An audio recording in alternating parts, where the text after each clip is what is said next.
May isang lugar sa Japan na hindi mo nakikita sa mga mapa. At ayon sa alamat, hindi dahil maliit ito, hindi dahil nakalimutan lang, kundi dahil sinadya raw itong burahin dahil sa karumal-dumal na kasaysayan nito. Sinasabi ng mga nakapunta rito na may makikita kang lumang torii gate sa gitna ng kagubatan. At kapag tinawid mo yun, parang may tinawid ka ring hangganan. Hangganan sa pagitan ng mundong kilala natin at ng isang lugar na dapat ay wala na. Pero ang pinaka nakakatakot, bukod sa usapang multo, bukod sa sabi-sabi na may sumpa, at bukod pa sa sinasabing massacre na naganap doon, kung di ang tanong na hanggang ngayon ay walang makasagot. Paano kung may isang buong baryo na talagang nabura sa kasaysayan? At paano kung may dahilan kung bakit ayaw nila itong maalala? Sa hilagang bahagi ng Japan, sa bulubunduking rehiyon ng Aomori, may mga kwento tungkol sa mga ruins na natatagpuan ng mga explorer. Mga abandonadong bahay, mga sirang pundasyon, mga lugar na tila matagal nang iniwan. Ngunit ayon sa ilan, hindi ito basta ordinaryong mga ruins. Ito raw ang natitirang bakas ng isang baryong hindi na dapat nandoon, ang Sugisawa Village. Isang pangalan na halos hindi mo makikita sa anumang opisyal na dokumento. At doon nagsimula ang alamat. Ngunit kung totoong walang Sugisawa Village, bakit may mga taong nagsasabing nakita nila to? At bakit may mga ilan na nagsasabing hindi na sila bumalik sa dati matapos nilang matagpuan ang lugar? Ayon sa urban legend, maraming dekada na ang nakalipas, may isang lalaking nakatira sa baryo. Isang ordinaryong residente, tahimik, hindi kapansin-pansin. Hanggang sa isang araw, bigla raw siyang nabaliw. Walang malinaw na dahilan, walang babala, walang nakapansin. At pagkatapos, sinimulan niyang patayin ang lahat ng tao sa baryo. Isa-isa, bahay-bahay, pami-pamilya, matatanda, mga bata, babae man o lalaki, walang nakaligtas. Nang matapos ang lahat, nagpakamatay rin daw siya. At doon nagtapos ang Sugisawa Village. O iyon ang sinasabi ng alamat. Pero may problema. Walang police records, walang newspaper archives, walang opisyal na ebidensya. Parang hindi siya nangyari. Parang walang baryong nawala. At kung walang nangyaring massacre, saan nanggaling ang detalyadong kwento? At bakit napakaraming tao ang kumbinsadong may katotohanan ito? Habang kumakalat ang kwento, mas lalong dumami ang mga detalye. Sinasabi ng ilan na pagkatapos ng massacre, dumating ang gobyerno. At sa halip na gawing pampublikong record ang trahedya, itinago raw nila ito. Mga dokumento, mga mapa, mga records, unti-unting nawala. Parang may kamay na nagbura sa buong komunidad. At dito, naging mas creepy yung alamat. Dahil hindi na ito simpleng ghost story lang, naging conspiracy na ito. Maraming tao ang naniniwala na may mga bagay na hindi na dapat usisain at alamin. Mga lugar, mga pangyayari, mga trahedyang mas madaling kalimutan kaysa sa ipaliwanag. At para sa ilan, ang Sugisawa Village ang simbolo ng takot na iyon. Ang takot na maaaring baguhin ang kasaysayan. Pero nang sinubukan ng mga investigator na hanapin ang baryo, ang mga natuklasan nila ay lalo pang nagpalabo sa misteryo. Noong dekada 90, lumakas ang internet culture sa Japan.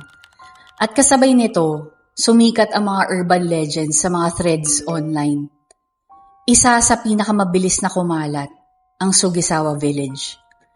Daan-daang tao ang nagtangkang hanapin ito.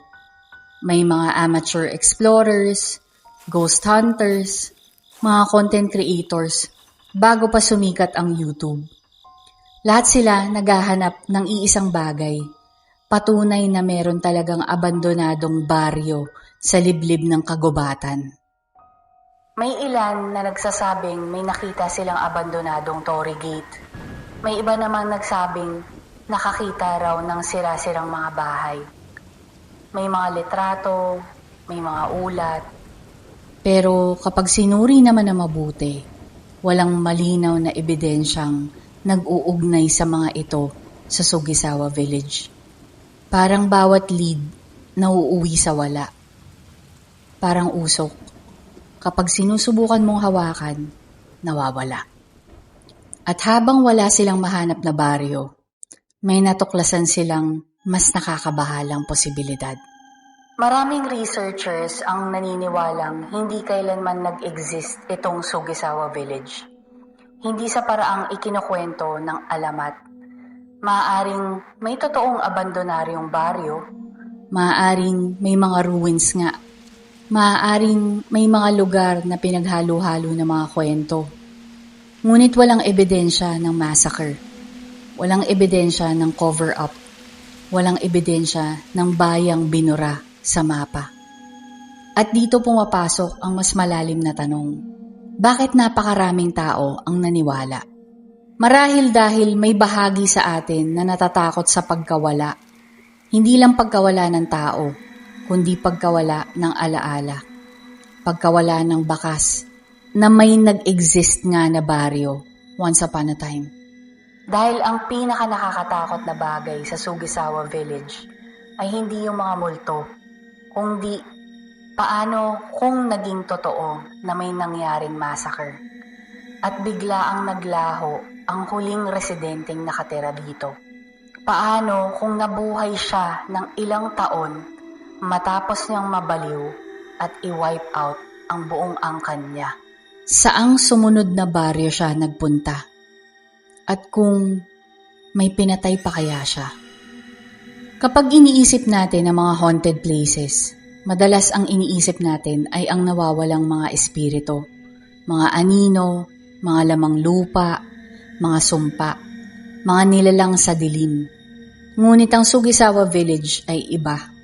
Ang sentro ng takot nito ay hindi kung ano ang naroon, kundi kung ano ang nawala.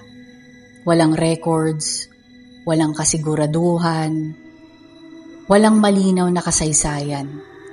At kapag may kakulangan sa katotohanan, ang imahinasyon ng tao ang pumupuno sa mga puwang. Kaya hanggang ngayon, patuloy pa ring nabubuhay ang legend ng Sugisawa Village. Hindi sa mga mapa, hindi rin sa mga dokumento, kundi sa isip ng mga taong natatakot na may mga bagay na maaaring mawala na walang iniwang bakas. Marahil kaya hindi namatay ang alamat ng Sugisawa Village dahil hindi lang ito tungkol sa isang baryo. Hindi lang din tungkol sa isang massacre. Hindi lang rin tungkol sa ligaw na espiritu. Ito ay tungkol sa isang tanong na matagal nang bumabagabag sa sangkatauhan. Kung ang isang buong komunidad ay maaaring mawala at makalimutan, ano ang kasiguraduhan na hindi rin iyon mangyayari sa atin ngayon? Dahil minsan, ang pinaka-nakakatakot na lugar sa mundo ay hindi lang ang lugar na may mga multo, kundi ang lugar na hindi natin matiyak kung nag-exist nga ba talaga. Thank you so much, Sir Giovanni, sa suggestion na ito. Inaanyayahan ko rin kayo mag-comment if you ever want me to cover creepy urban legends, folklore, mga mysterious places na may mga curses, you name it, I'll cover it. Kung nagustuhan ninyo ang ating paglalakbay sa isa sa pinakakakaibang alamat ng Japan, Huwag kalimutang mag-like, subscribe at pindutin nyo ang notification bell para hindi nyo ma-miss ang mga susunod nating mga kwentong hiwaga, kasaysayan at madidilim na mga misteryo. Sa tingin ninyo, meron ba talagang nag-exist na Sugisawa Village? O isa lamang itong kathang-isip na lumaki habang ipinasa-pasa lalo na nung lumawak na yung internet culture? Gusto kong marinig ang pananaw ninyo. At sa susunod nating kwento, iwas-iwas muna tayo sa mga bayang nawala bigla sa mapa, kundi sa isang lalaking nagtago sa harap mismo ng lahat, pati na rin sa kapulisan. Isang ama, isang deboto at relihiyosong tao, isang respetadong accountant. At matapos gawin ang isang krimeng nagpayanig sa Amerika, nagawa niyang mawala ng halos 2 dekada. Parang multo lang. Pero ang mas nakakagulat dito, hindi siya nagtago sa gitna ng kagubatan. Nag-disappear lang siya. At namuhay lang siya na parang walang nangyari. Hanggang sa muli siyang makita. At nang malaman ng mundo kung sino talaga siya, marami ang hindi makapaniwala na matagal na pala siyang nakakasalamuha. Abangan ninyo yon sa susunod na episode ng Hiwaga at Esoterica. Until next time, bye for now!